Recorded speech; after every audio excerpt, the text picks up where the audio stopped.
Hey everyone, welcome to another episode of the Tournament Podcast. This is Mike, joined as always by my brothers Tom and Marty. And this week we are going to be sticking with professional wrestling. Those who listen to us know that is kind of our wheelhouse there.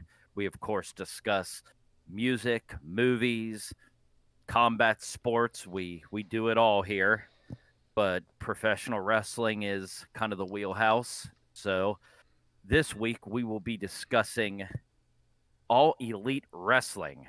Nice. Was this a change of So pace?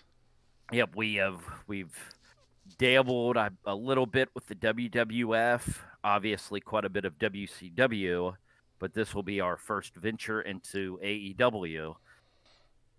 All right, as I get ready to run everything through the generator here to determine the seeds. Just a quick reminder for those listening, if you don't mind, please give us a thumbs up, subscribe, share. You can find us on social media. We're on Twitter, Instagram, LinkedIn. Uh, you can find us everywhere. So check us out and comment. Let us know what you think. We appreciate the support. Before I run through the generator here, let me real quick. I'll run down the this week. Also, we're going to be doing a shortened tournament. You know, typically we do the 16-man tournaments, or we occasionally do the reverse tournament as well. This week we're going to be going with a 8 entry Nice. tournament. So, and we're going to be discussing the top superstar in AEW. And I will give a Hmm. little bit of a spoiler here. There is one entry that's actually a tag team. I'm assuming most people that know AEW will probably be able to guess Oh, yes. who I'm referring to. Yep, it's private party. That's awesome. All right. I'm ready. So yep, this will be the top superstar in AEW. The criteria that I went with are kind of our normal criteria where we go by in-ring work, their work on the mic, and then the third one initially I just wrote down, and on my notes here, importance, but basically somebody, if we've said if you were going to start a promotion, who would you start a promotion with at this point? Some of these people will be hindered, I'd imagine, by that based on age, but we shall see. We have in-ring work, mic work, and start somebody you would build a promotion around. Okay. And the 8 entries will be Chris Jericho, of course, former WCW, WWF slash WWE guy, and he's been over to Japan. He's got the podcast, the band, so clearly a global name. Yep.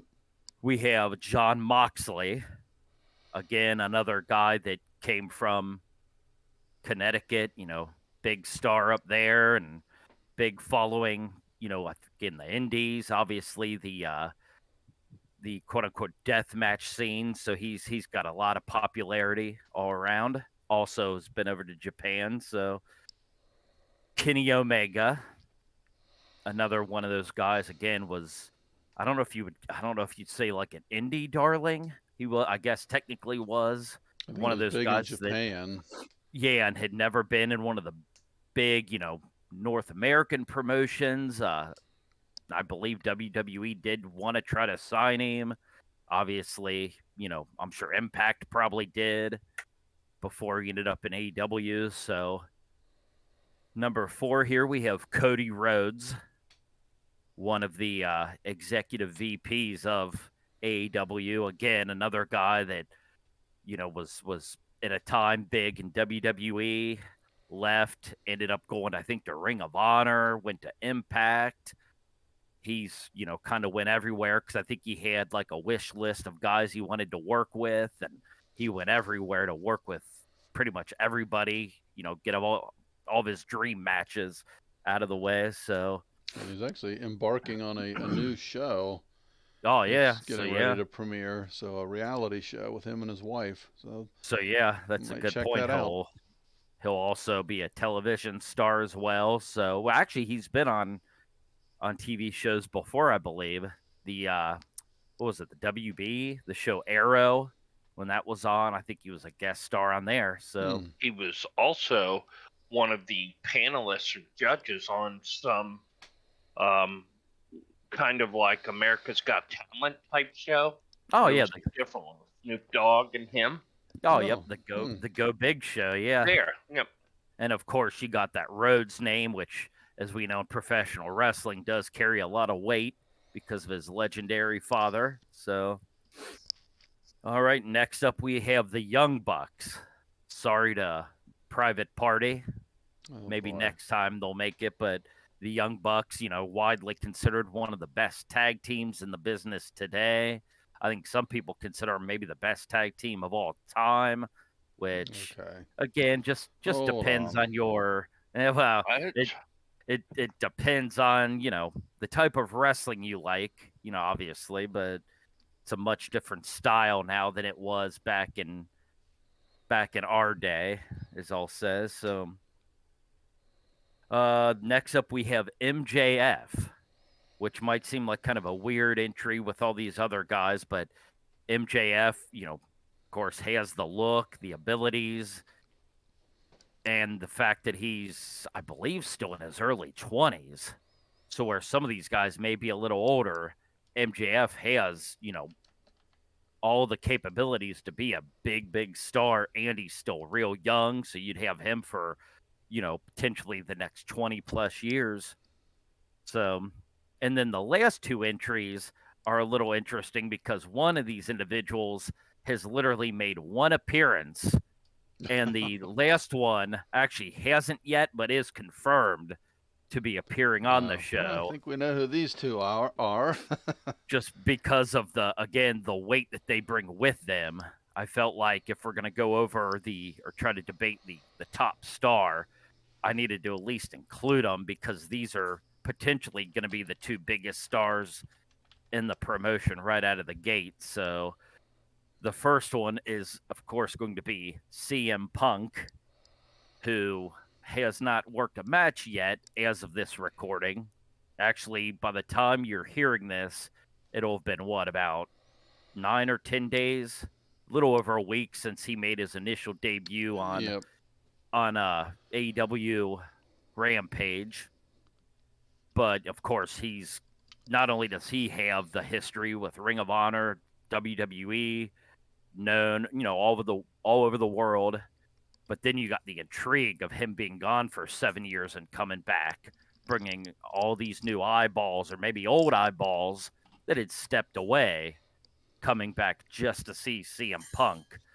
So, and then the eighth guy that I have listed here, which again is a little trickier because this person, while confirmed, I believe, to have signed, is not due to a debut for like another month, will be Daniel Bryan, aka Bryan Danielson. Again, just like with Punk, Jericho, Maxley, obviously became a huge star in WWE, and also was in Ring of Honor, and so he's been all over the place. Has a massive fan base as well. So those are the 8 guys we have: Jericho, Moxley, Omega, Cody, the Young Bucks, MJF, Punk, and Daniel Bryan. So those will be the 8 individuals, well, with the Bucks, that we will be discussing and trying to determine who is at the top of the AEW food chain. All right. Let's generate and see. Oh wow, is this interesting? Okay, right out of the gate, the very first matchup will be Chris Jericho versus CM Punk. So this is an interesting one. So I guess I'll just kind of go and we'll go in order here based on. Well, I'll put myself last initially, but we'll go with Marty and then Tom All right. to start things off here. Wow. Okay. Yeah, this is interesting on several levels. You've got Chris Jericho, who was one of the kind of first people involved in the project, which became AEW. And Chris Jericho is a worldwide wrestling sensation. He is obviously at the end of his career, but he's still Chris Jericho. You have CM Punk, as Mike mentioned. You covered everything perfectly. I mean, the intrigue of him being gone for 7 years built up that anticipation, and his debut was. And let me just preface this by saying I'm not a CM Punk fan. I've never been. I don't exactly know why. I just don't get all the hype. But his return was special.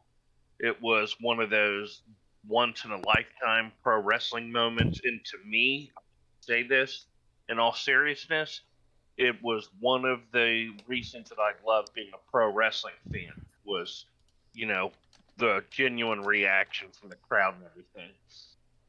But as far as greatest superstars, um, we've got the criteria that Mike said work. I guess we're talking current and not, in their prime and everything. That's tough because I don't know how CM Punk, how he'll be after this long layoff. Certainly, he looks to be in better condition than Jericho, and I'm not, ripping on Jericho because he's still a darn good wrestler. Yep. We hope to have him on as a guest. So Absolutely, we love you, Chris. But the in-ring work, I mean, man, that's a tough one for me right now. Again, because CM Punk hasn't wrestled in so long, so kind of by default, I'd say Jericho. Mic work, man, um, boy oh boy, that's close. I mean, Jericho's phenomenal on the mic. CM Punk captivates, an audience on the mic as well. That's that's tough. That's almost a tie to me. Which then, for tiebreaker, the importance right now, again, because of that long layoff and the buildup, you'd have to say CM Punk. So for me right now, if I were AEW and I pick one, I would have to pick CM Punk, especially with all the hype that's currently based around it.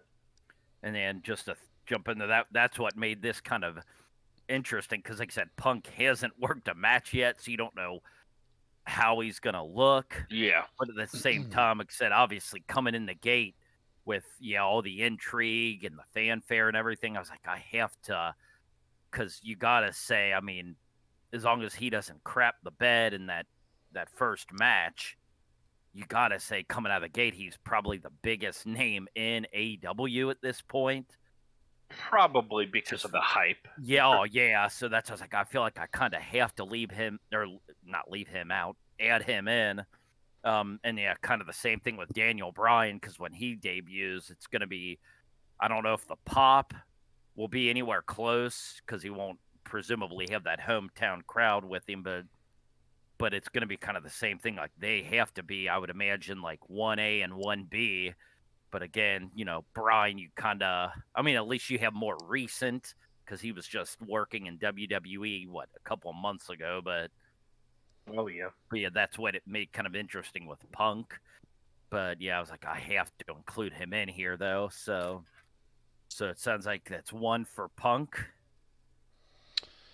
All right. Yeah, I mean, I agree with what Marty said. It's just so much of it is unknown. In the prime, I'd go with Chris Jericho in terms of ring work, but that's not what this is. It's the here and the now. Yeah. We know Jericho's diminishing. We don't know, if Punk will pick up where he left off. Jericho is 50 years old, and CM Punk is 42, so pretty vast difference there. So I would lean to the younger guy. they both can, hold a crowd in the palm of their hands. That's for sure, and not just even the pop that we just had this past Friday night for CM Punk's return, but just in general, they both are phenomenal on the mic. I'd say they're equal. They can certainly play a crowd.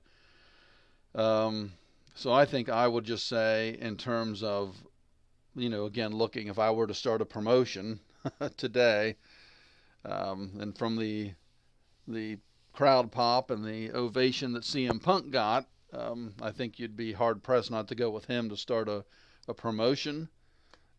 Just with the press and all the everything you would get that comes with it, and the age difference, 8 years the younger. So I'm going to go with CM Punk. Nice, and there won't be a whole lot of argument. I'm actually going to agree with you guys, and try to make it brief.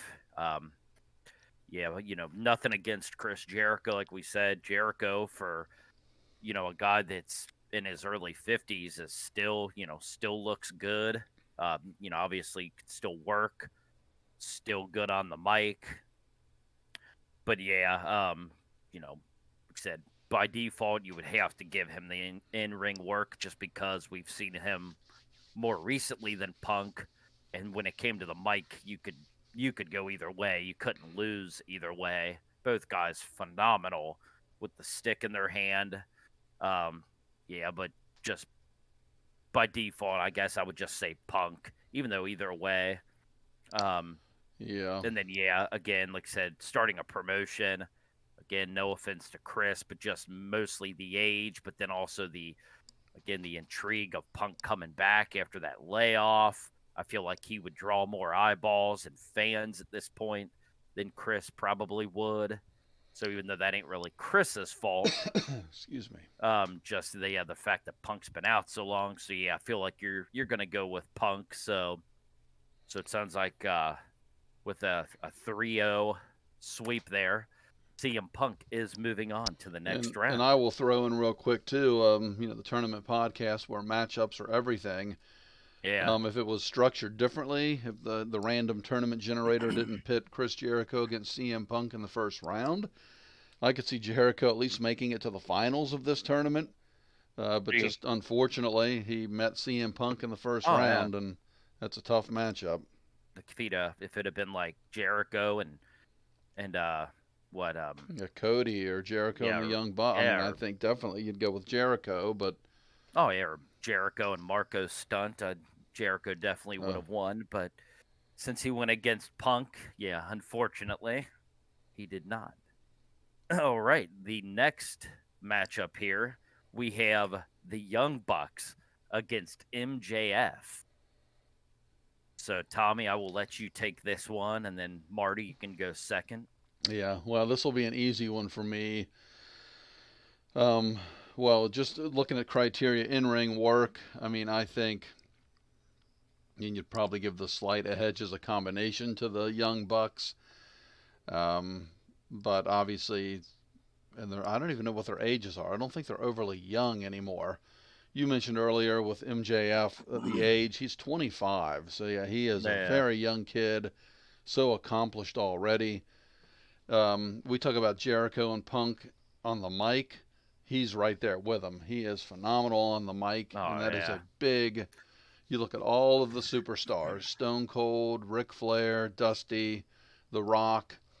You got to be good on the mic, and he certainly has that. He can really polarize an audience and really get them invested in the match, which you want, because they hate him. So without blabbering on, with me, I would go with MJF over the Young Bucks. If I was to draft someone to start my promotion, it would definitely be Maxwell Jacob Friedman. Nice. And just like I said, the Young Bucks aren't really the Young Bucks anymore. It looks like Matt Jackson is 36. And his brother Nick is actually 32, so he's a little younger. He could be a Young Buck still, but unfortunately for Matt, he's closer to 40 than 30, so the moderately young Bucks. Sorry. Is it me next on this one? It is. Yep. Yeah. this one is also kind of fairly easy for me.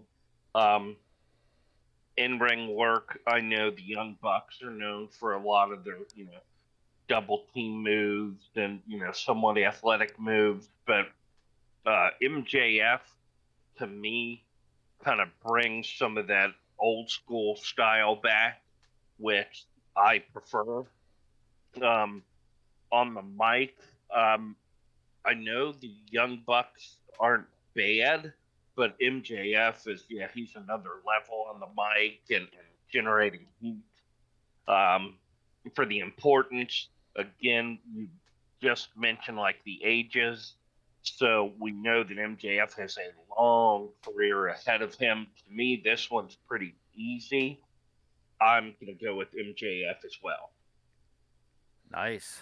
Like, And you and can guys you are imagine, just on a side note, like take all of us when you were 25 years old, being on that stage and being just so good technically, and being able to go out, in front of a crowd of 5, 10, 20,000, and just being able to, I mean, as smooth as this kid is at such a young age, I mean, it is so impressive.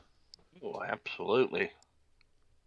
and you can tell he is a student of the business, because if you ever see him in interviews or at conventions or anything, he stays in character.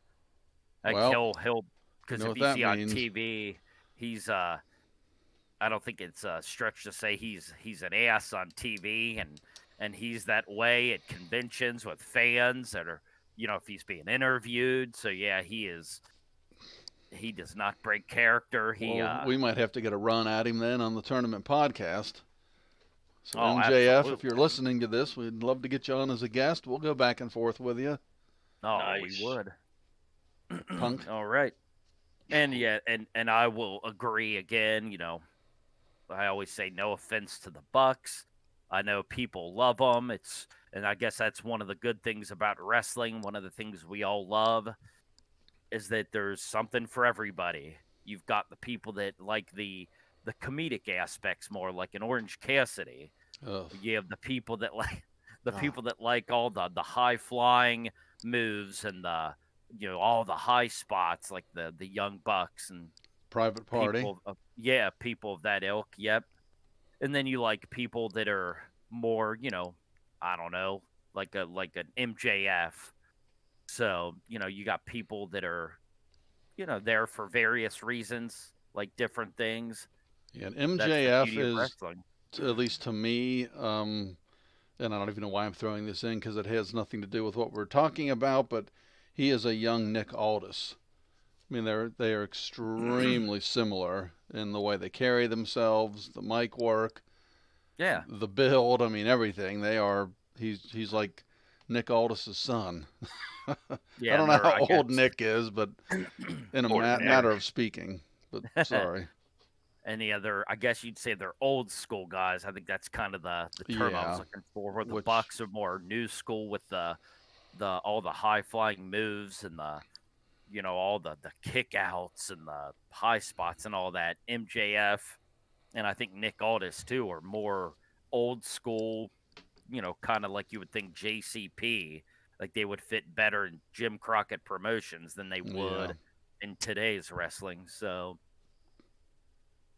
yeah, I mean, I know there's wrestling's all about having something for everybody. So I do know people love the Bucks, but yeah, just again, our personal preference, because we lean more old school WCW, NWA. I would say, obviously in ring, I would give it to MJF based on our preferences. Mike, of course, you're gonna go MJF. Um, and yeah, not that I even need the third criteria, but yeah, just again, MJF pretty much the perfect package. The mic in ring, and yeah, like I said, the fact that he's 25, and there's really probably not a much better heel in the business. I can't think of anybody. So to have a kid, like I said, that young that can already do pretty much everything with the mic in the ring, but can also be one of the best, if not the best heel in the business, and he's only 25. I mean, Yeah. that's almost invaluable. So, of course, you're going to start a promotion with him. So, MJF, you are moving on, and hopefully, you will be a guest on the Tournament Podcast in the future. And don't forget, just to throw in there, that you could have used a veto because it was already 2-0. And we always have that veto in our back pocket. But Oh, you yep. agreed with us. Oh, yep. I forgot to thank you. Yep, we all have a veto. So if one of us disagrees with the other two's selections, we can always use our veto to automatically move our pick on to the next matchup. However, since we all have a veto, it is possible for, say, my veto to be vetoed by one of the other two. So it makes things interesting. So some of us use our vetoes more than others, but we Did all you know do. MJF was on Tough Enough? I did not actually. I didn't. That's an Yeah, I just interesting saw that fact. on his. I pulled up his Wikipedia. It says, Look you at know, that, he fans. appeared in numerous promotions, independent wrestling circuits in 2015. WWE uploaded on their YouTube channel Friedman's entry for WWE Tough Enough. So Nice. just fun fact. Look at that, fans. You come here for the entertainment, for Tom's voice, and for Yep. the fun facts. So, Got it. again, a little something for everybody here at the Tournament Podcast. All right, our next matchup then. Well, recap real quick. Well, not that it takes much with an 8-man tournament, but the next round we'll see CM Punk against MJF, which will be an interesting matchup. Moving on to the second half of the bracket here, we have Daniel Bryan, or I guess it'll be Bryan Danielson, going against Cody Rhodes, who until recently I believe was still just Cody for legal reasons, but now he is Cody Rhodes again. So I will start this one off. Oh, wow.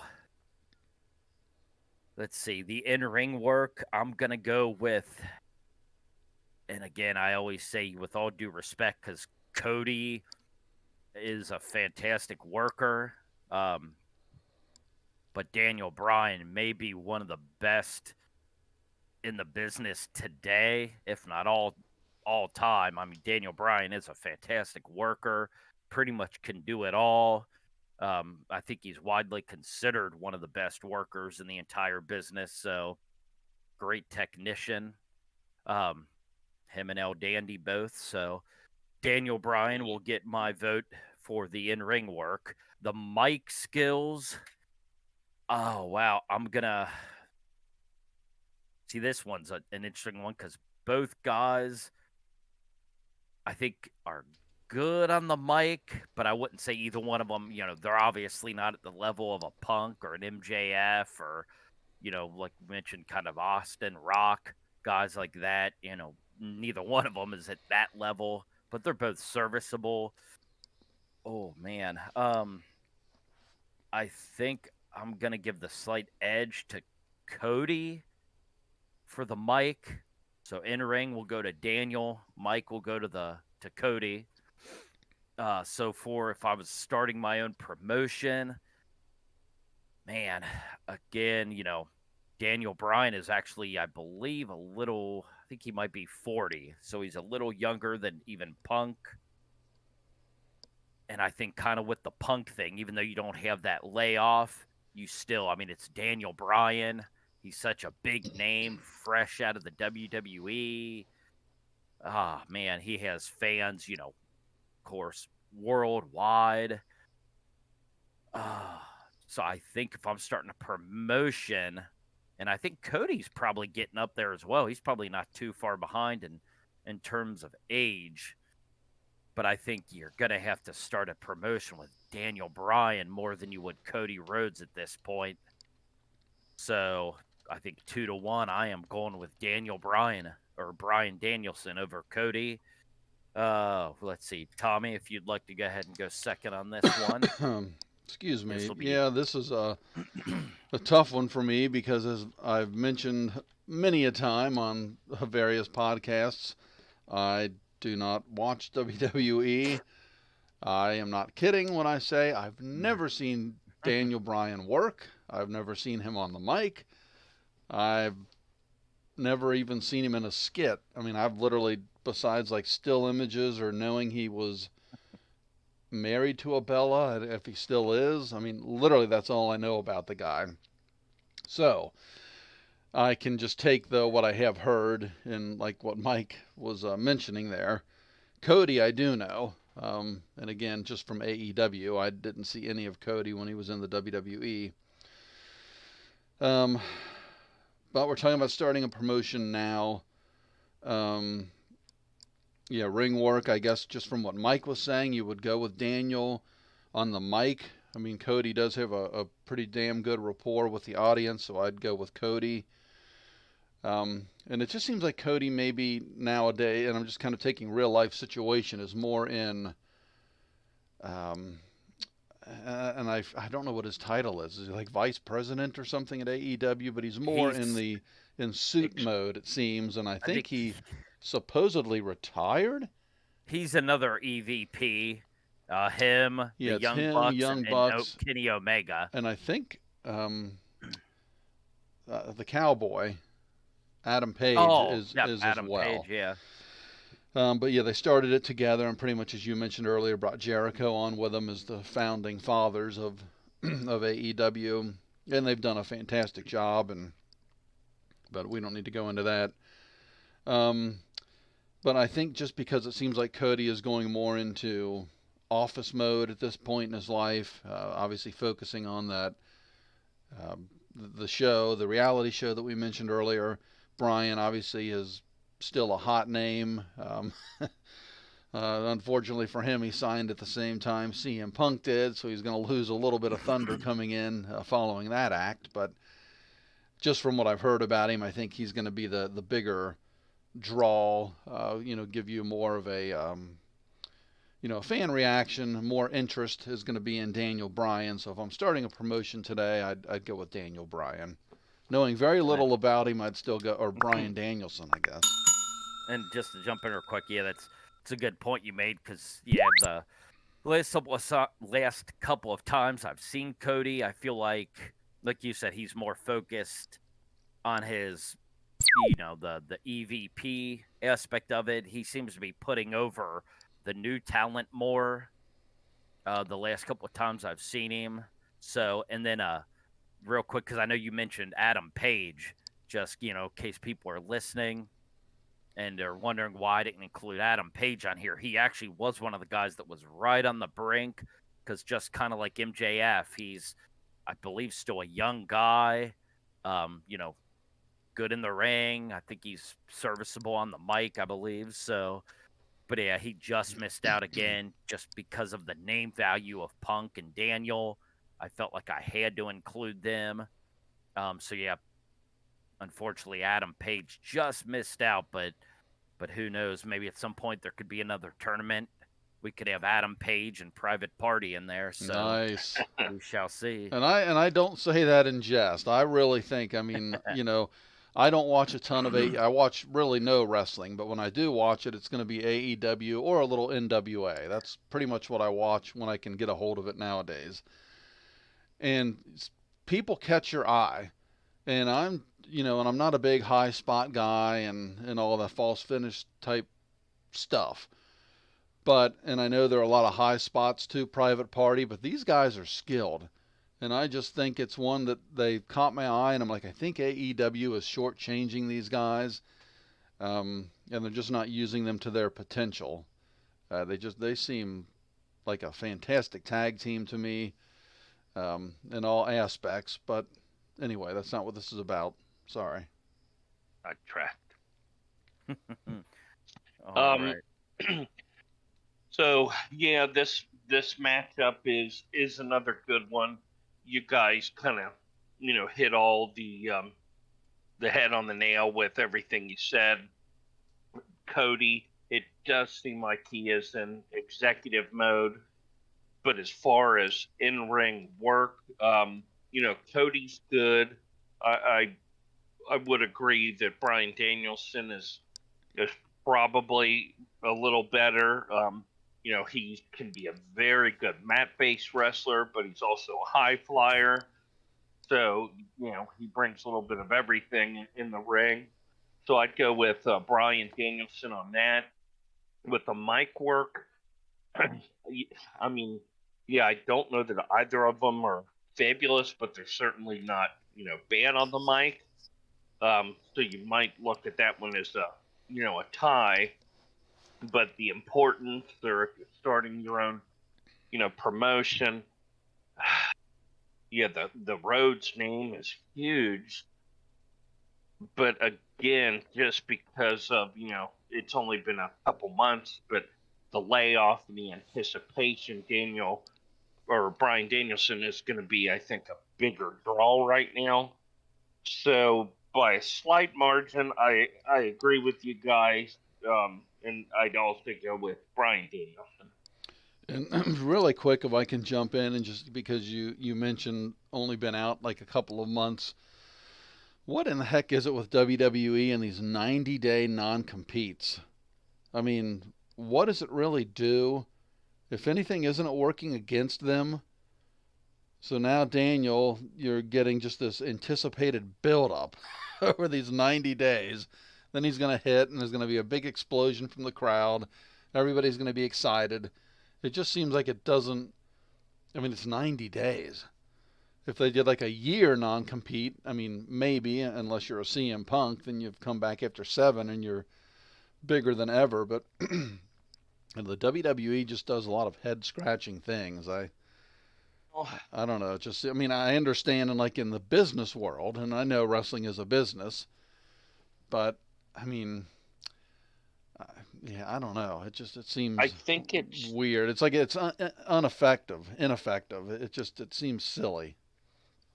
I think it's a holdout from even like back around the quote unquote Monday Night Wars era, where you didn't want someone's contract running out. Probably and Lex Luger started the whole Lex thing. Luger, where the next night or the same night, WWE used to be taped. Well, so did Rick he Rude. shows up. Yeah. Exactly. So, I mean, in that aspect, I guess, and now with AEW, but yeah, I mean, you're right. It's not that big of a deterrent, but They're old just giving school these guys wise, a time to heal up, and giving the crowd more time to anticipate them showing up. And WWE is, well, that's not what this is about. All right. Yeah, we don't want to talk about them on this podcast. Our final entry. Keep things positive. All right, the final matchup of the first round here, we have Kenny Omega going against Jonathan Moxley, a.k.a. John Moxley. Let's see. It looks like, Marty, we're back to you to kick this one off. Wow. This is a tougher one for me on a couple levels. Let's just start, and I'm going to try to be very professional. I so badly want to go into like Jim Cornette mode and start, ranting, but, I'll try to be professional with this in-ring work. Oh, man, I'm not a fan of either guy. I'm just going to throw that out there. I have to be honest. Kenny Omega is high spot centric, and a lot of what he does kind of it looks over the top to me. But I've really only seen him wrestle, I think maybe twice. John Moxley, I've never thought of him as a good worker. I know people love him, and he's a brawler, and he comes from the hardcore underground. He's from Cincinnati, Ohio, if that makes a Well, difference. he is also from Cincinnati, Ohio, so that elevates it a little bit. But I'm just not a big fan of either. But I guess I would give the edge based on what everybody says, and in Japan he's huge. Kenny Omega, just on ring work. With mic work, Um, man, um, again, I don't know that either are great, but I don't know if they're, you know, bad. There's just something odd about the delivery of Omega, so I guess slightly I'm gonna go with Moxley on that one. So for the tiebreaker importance, if you're starting a promotion, boy, this is a tough one. Um, so I guess I'll kind of look at age a little bit. I know Moxley's not old, but he's not young. He's in his mid 30s, so he still has a good 10 years left, and maybe more if like the trend of a lot of these current wrestlers. Omega is a little bit older, looks like 37. I feel like Kenny Omega has just always been, Mike mentioned it earlier, like an internet darling or indie darling. And he just always just had this buzz around him. Oh boy. And I know Moxley was over big time in WWE. Man, oh man, this is tough. I think by a slight margin, I'd go with the winner of this matchup to Kenny Omega. Okay. And I have to decide if I'm going to veto myself. But for now, I'd go with Omega. Nice. Actually, I'll jump in. I don't think I've gone second yet, so Do it. I'll go second. Yeah, in ring. I guess I'm gonna. Yeah, I mean, I kind of almost by default, I'm gonna agree. I think Moxley has of course, a different style. He's more of a, like you said, a brawler, more in the vein of like a Stone Cold Steve Austin. Not to compare those two characters, but just in the working style, he's more of a brawler. Where Omega, like you said, I think he does tend to lean toward like the Young Bucks type, where he's, all the high spots and the kickouts and all that stuff. So I guess in this point, it really kind of comes down to your preference. Yeah, even though I've said we're not really big fans of the high spot centric matches and stuff, I think I guess I'd kind of prefer that over, just the brawling. So just kind of by default, I'll go with Kenny Omega for the work, in ring work. On the mic, I haven't heard as much of Omega on the mic, a little bit, but I've heard much more of Moxley, or, for those who may not know, if you're listening to the podcast, you probably already know that he, of course, was Dean Ambrose in the WWE, but his mic skills, if I remember, weren't too bad. So again, almost by default, just because I'm more familiar with his mic work than Omega's, I'll go with John Moxley for the mic. And yeah, with the tiebreaker, if I was starting a promotion, like I said, Moxley is a few years younger, but I'm also going to take into consideration that Kenny Omega is an EVP. So you don't know, at some point, kind of like we were saying with Cody. Cody's, now kind of putting over the younger, newer talent. Seems to be focused more on the behind the scenes. With Kenny Omega also being an executive vice president, you run the risk of him kind of doing the same thing. You know, is he going to take more of a behind the scenes, like? But I guess if I'm starting my own promotion, he necessarily wouldn't be an EVP. But yeah, just I'm gonna go with Moxley. I think for if I'm starting a promotion, like you said Omega's more of the internet darling. People love his work in Japan, but yeah, I don't. Yeah, I'm just gonna say Moxley. you could really go either way, but I'll say Moxley. Putting me on the So, hot seat here. Tiebreaker. Yeah, first tiebreaker, I believe. We've been a clean sweep up till this point. So, yeah, Kenny Omega, I think it just seems like he is kind of renowned or thought of as, quote unquote, the greatest wrestler in the business, just overall. And he's good. I mean, he's damn good. Um, I know Jim Cornette wouldn't agree with me, but and then Moxley, I think, like last year at least, was the consensus wrestler of the year with all the publications and stuff. So in terms of what's going on today, I mean, Moxley is about as big as it gets. Um, on the mic, yeah, I think Moxley is just pretty traditional on the mic. He's solid.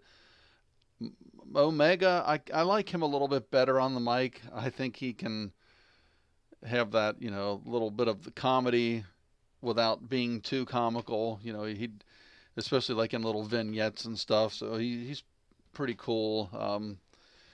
So I'd give a slight edge on the mic to him. In-ring work, I think just overall you've got to go with Omega. Only really because of styles. I mean, Moxley's character is a brawler. Not that he probably couldn't do a lot more, but that's not what his character is about. Then Omega pretty much can do it all. And then we talked about age a few times. Moxley's 35, Omega's 37, so that's really not anything to be concerned with age-wise there. But if I'm going to start my promotion, and even though he was the Wrestler of the Year last year, I think all these have been pretty easy up until this one. But I think I'd give a slight edge to Kenny Omega. I just think internationally, and Moxley's no slouch in Japan either. But I just think internationally, in that you'd get more eyeballs with Kenny Omega. So Kenny Omega and a slight edge. I see. I believe Moxley was up until recently. I think was what the New Japan United States champion, which is kind of an interesting title, but he was the New Japan United States champion. And so yeah, like kudos said, to AEW. And I know they with NWA, with Impact, that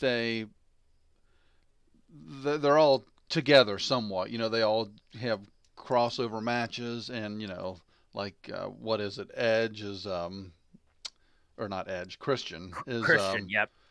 like the Impact champion or something. And I like the way they do that. That's really cool that they're all kind of sticking together. And of course, WWE is this singular outlier. But anyway, so Mike, Yeah. would you like to use a veto to move Jon Moxley over? I will not. Yeah, like I said, it's even though I went with Moxley, it was kind of a toss up. But yeah, like I said, I mean, even though Moxley does have, obviously I'm sure he's got fans in Japan from being over there, but Omega, I think where Moxley I think was kind of over there sporadically, Omega was over there for I think years and was one of their top stars. He was the heavyweight champion at one point. So obviously he's going to be a bigger name probably globally than Moxley. So yeah, I mean I'm not going to argue with that because it was a tough one, kind of a toss up. But yeah, I'm fine with that. So Kenny Omega will move on to take on Bryan Danielson. And how So funny is this that the final four in AEW, give them credit for continuing to. I don't want them to bloat themselves and just sign I don't want them to become a branch of the WWE. But that we've had this tournament and two of the final four are these guys that literally they just signed, haven't even wrestled yet, but they're that big in terms of star power. And I know there has been, I believe, some people online that have kind of criticized them.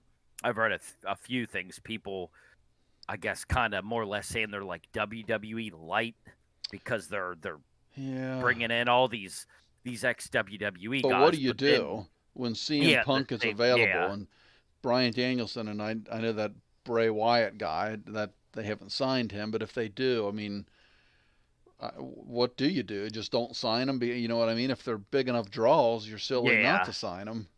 exactly. That's what I was gonna say. I mean, obviously, if you have the chance to bring them in, you're gonna bring them in. Yeah, you can't shy away from them just because they were in the WWE. Because yeah, that would be ridiculous. And it I sounds like Bray Wyatt may be. I don't think his 90-day isn't up until I think the end of October, but I did read a report that he's expected to sign with AEW. So we may see Bray Wyatt on a future And in a future tournament. I know they've got a lot of backing. they've got more financial power than the WWE has, so they're in terms of the strength of the company, they're a stronger company in that regard. But man, I wonder what these guys are signing for. Yeah, I just wanted to add on to that.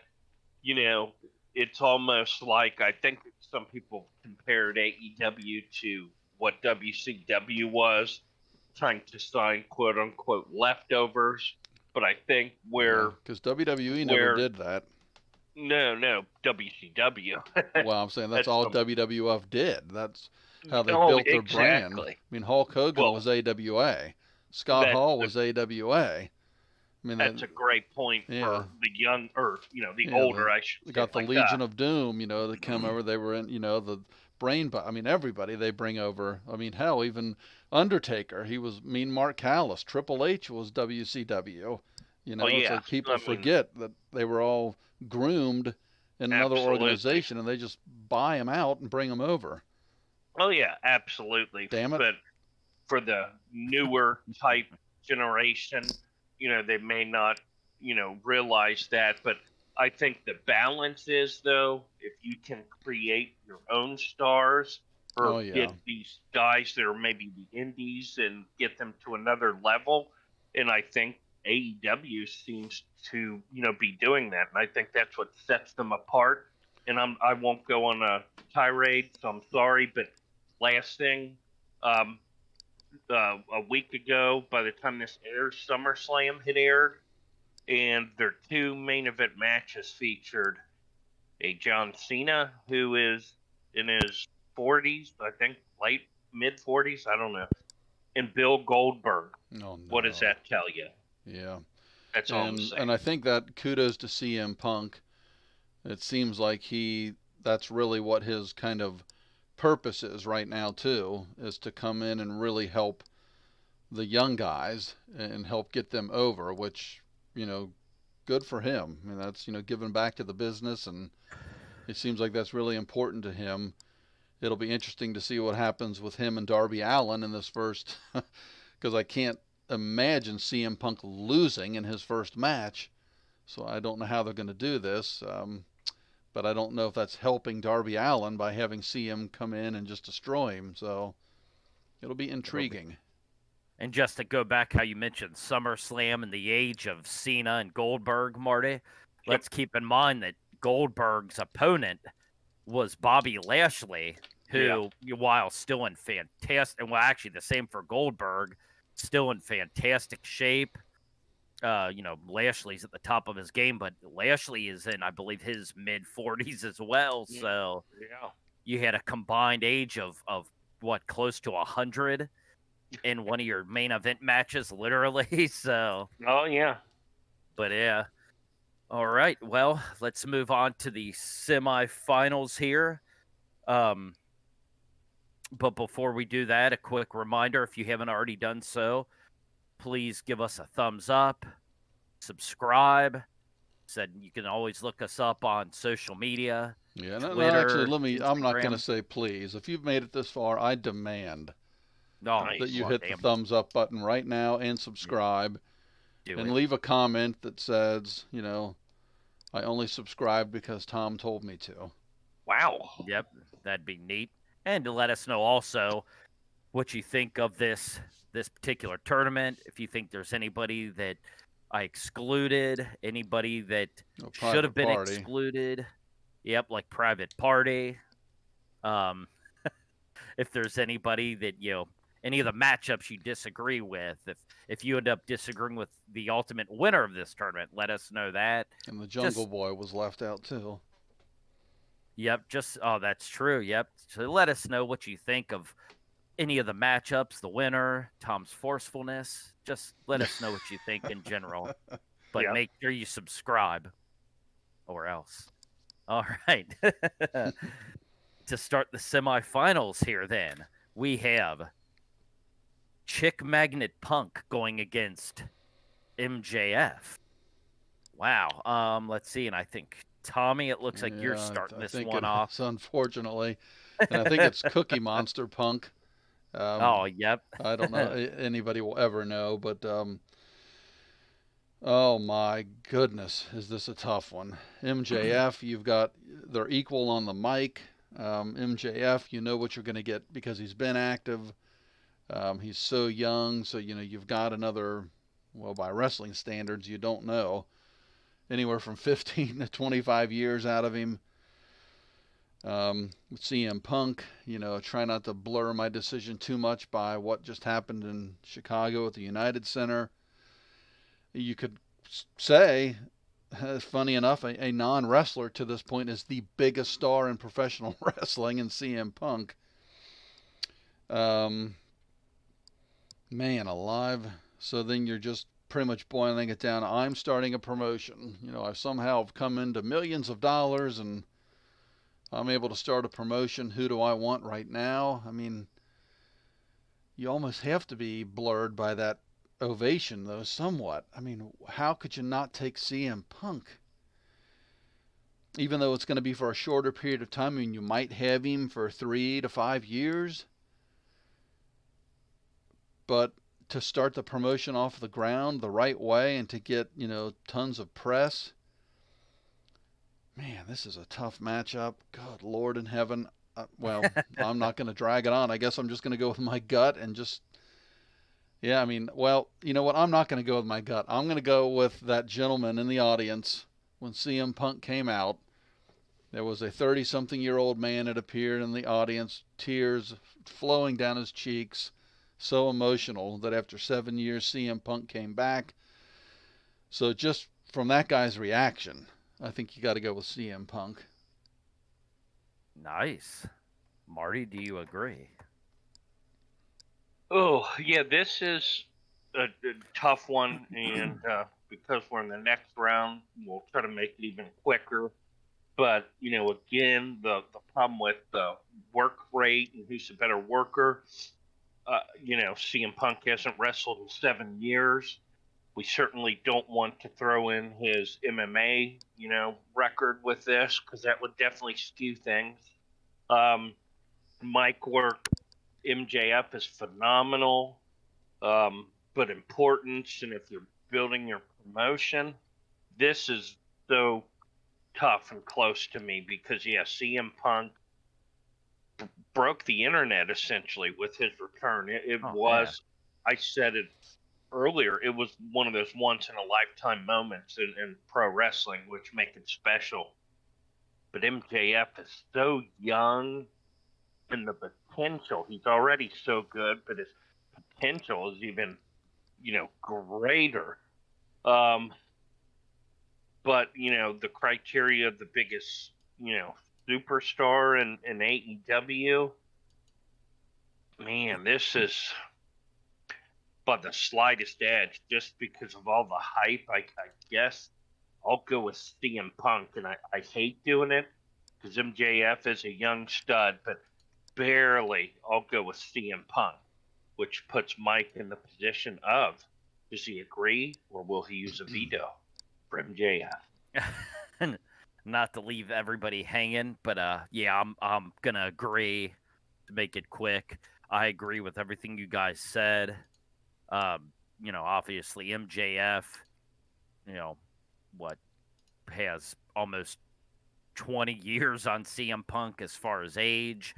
So you're going to have him a lot longer just based on that, assuming, God forbid nothing happens to him.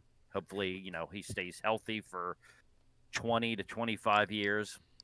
So you would have him longer. but yeah, I mean, just just to kind of go through the criteria in ring work, I would say MJF by default because we haven't seen Punk yet after being out for 7 years. Both guys phenomenal on the mic, but yeah, just like after witnessing Punk's return, has the fans just eating out of the palm of his hand. You got to give the mic work, I think, to Punk. And then, yeah, that start the promotion is the big one. Again, the age difference, but just because the name CM Punk, even though you're going to have MJF longer, unfortunately, I don't think he's going to draw as many eyeballs to your product as CM Punk will because of that name value. So yeah, like you guys both said, it's a tough one, but man, by the slimmest of margins, I agree. I think you would have to go with Punk at this point in time. So all all due apologies to MJF because we clearly are all fans of MJF.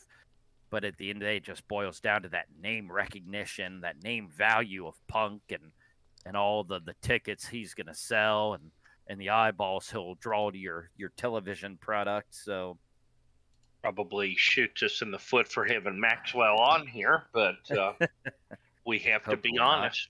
But now maybe Phil will be on here, so we shall see. All right, so then the second semifinal matchup here we have is Kenny Omega against Bryan Danielson. And let's see here.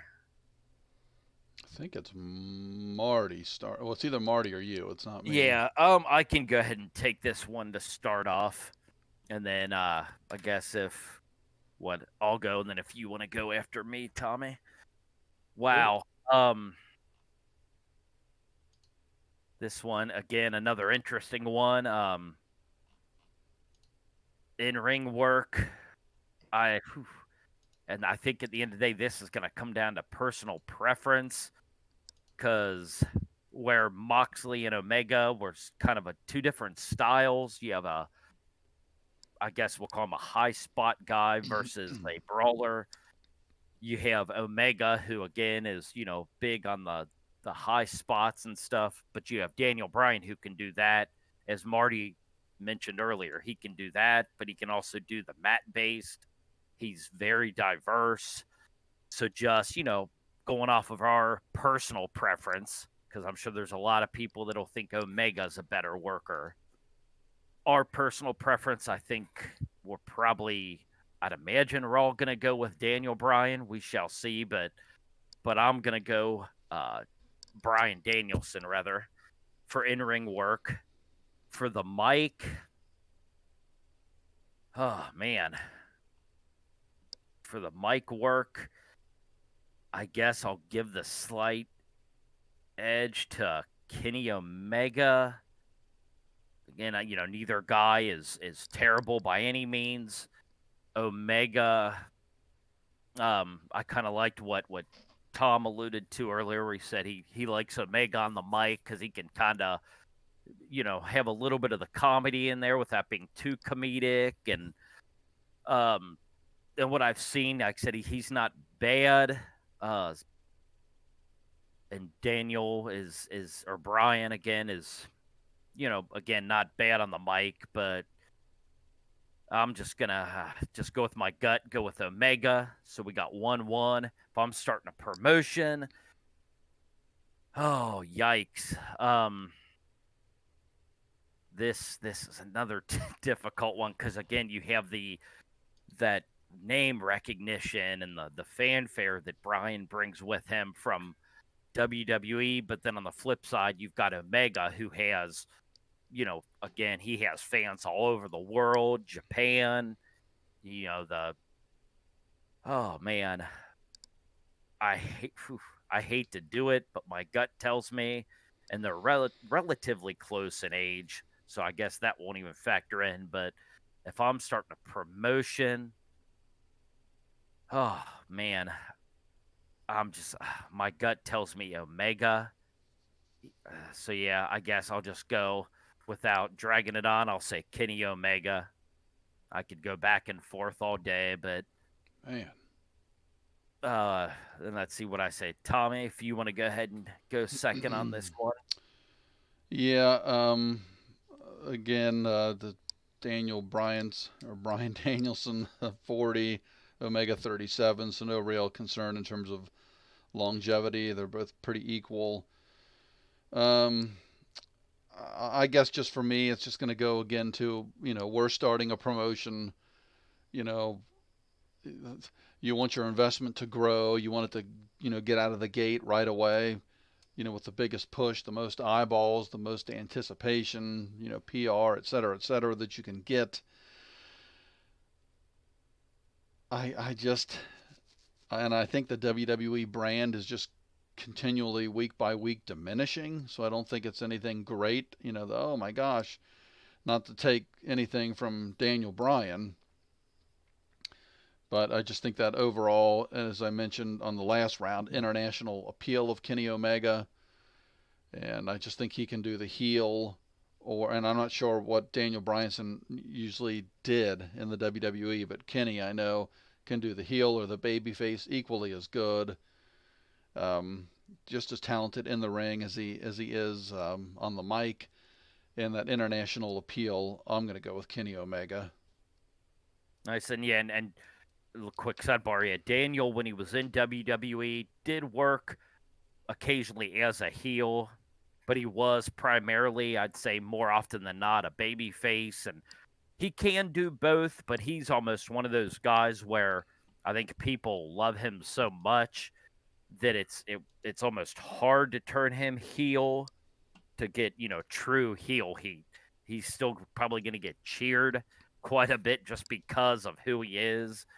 Yeah. So, all right. So it looks, well, as right now, Kenny Omega seems to be moving on to the final. But will Marty use his veto to move on Bryan Danielson? Well, no suspense here. I will not, but I think I disagree. I think I would pick Bryan Danielson. Just, I think, again, both of them are good workers, but I just think that Bryan Danielson's a little more versatile and believable, which is a big deal, for me. And the mic work, I think they both have that kind of comedic flair that they have. Yeah.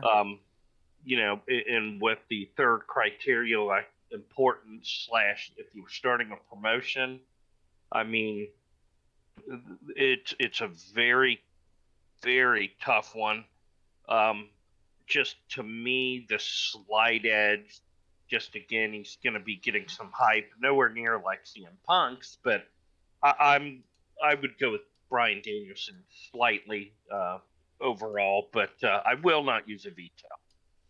And I am making an uneducated opinion on that round, as I did in previous as well, because I've never seen Bryan Danielson in my life. So I just know he's a guy with a beard. That's all I know about him. Oh, he's neat.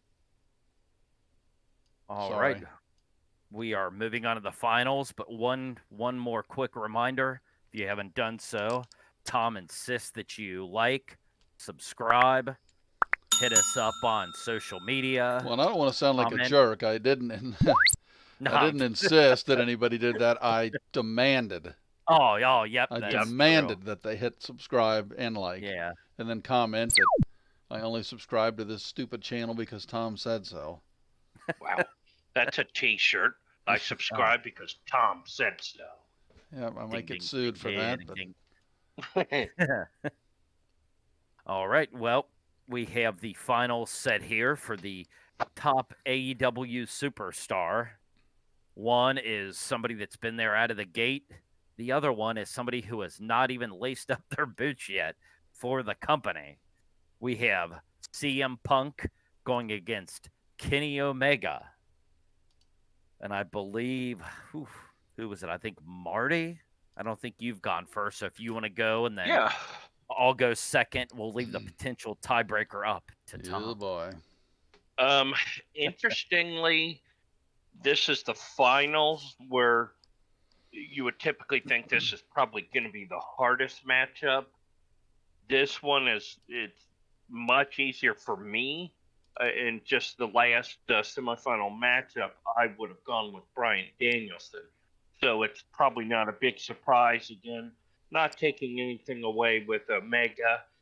And to preface this by saying there is a lot of unknown with CM Punk after 7 years. But just again, last week, the debut, the hype. Um, we know he was good, so we presume he's going to be still, good. Maybe not on that level, but I just, man, if you're starting from promotion right now with this hype train, you've got to go with CM Punk for what's best for business. I'm gonna go with my pick would be CM Punk. Nice. Hmm. And this is gonna actually I shouldn't say that because Tom does have his veto still, but I'll just say right out of the gate I am going to agree. Yeah, and a big part of it for me comes down to the age. Like if it would have happened to have been, say, like Omega against MJF, and you have that age difference in there, that could definitely factor in as well, as far as starting your own promotion.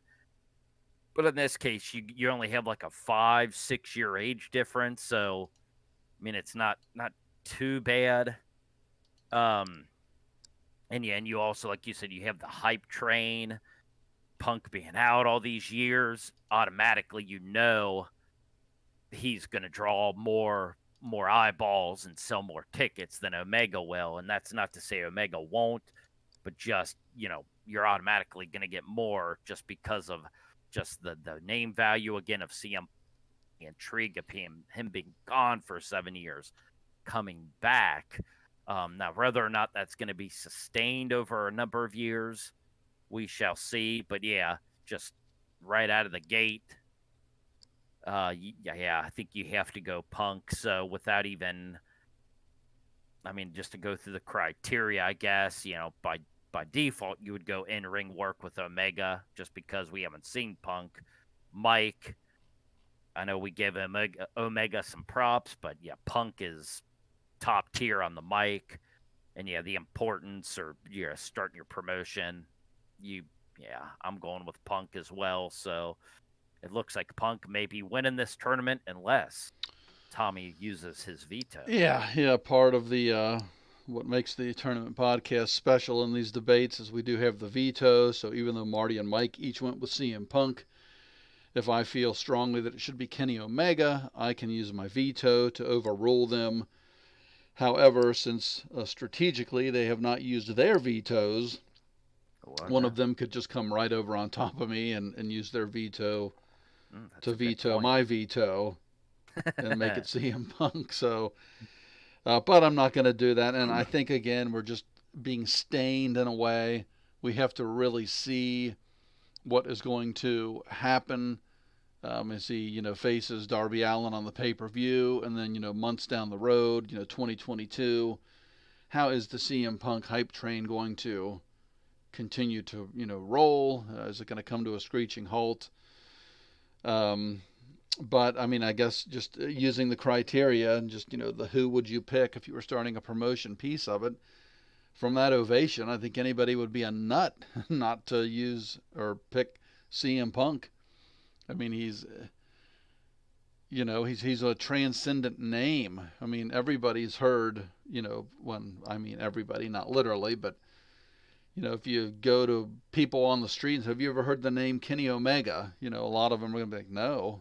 You say CM Punk. Oh, yeah, isn't he a wrestler? So I just think name value, Kenny Omega, I do like the international appeal. I'd like to start a promotion with both these guys. That'd be ideal, but I'm going to go with CM Punk as well as the 3-0 sweep winner of this tournament podcast. Nice. So that means that Cookie Monster Chick Magnet Punk is the winner.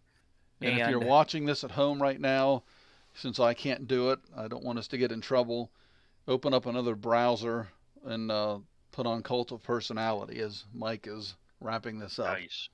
Oh yeah, that's another. Yeah, he should get points just for that because that song is to this day, 30 years on, is spectacular. So I do agree. Please check that out if you're not familiar, because God knows you weren't able to hear much of it the other night when he debuted. Can I throw in one? I mean, a very quick bonus question. Oh, We can absolutely. keep this or edit it out. Just very quick. Top of your head answer. Don't think. If you were starting an MMA promotion right now, and you had to pick between Kenny Omega and CM Punk, who would you pick? Tom, go. CM Punk. Mike, go. Oh, I was gonna say Punk as well, because at least he does have the experience. Well, and I think And he did the train. allure, again, the eyeballs. Oh my God, this guy's trying it again. You know, you'd get Well, huge buy rates. guess what? It was my bonus question. I would have vetoed you guys. I would have started with Kenny Omega. All right. Well, I guess with that said, we will close this episode out. Again, CM Punk has been named the top AEW superstar, and I always like to say this is just our opinion. And again, we always say the matchups are everything. Anybody else easily could have won, depending on how the matchups fell potentially, but it's just our personal preference, what we like in wrestling. So there may be people that disagree. If you do, again, let us know in the comments. Let us know who you think should have been included, excluded. We'd love to hear from you. So, with that said, until next time, thank you for checking us out, and we'll see you next week on another episode of the Tournament Podcast.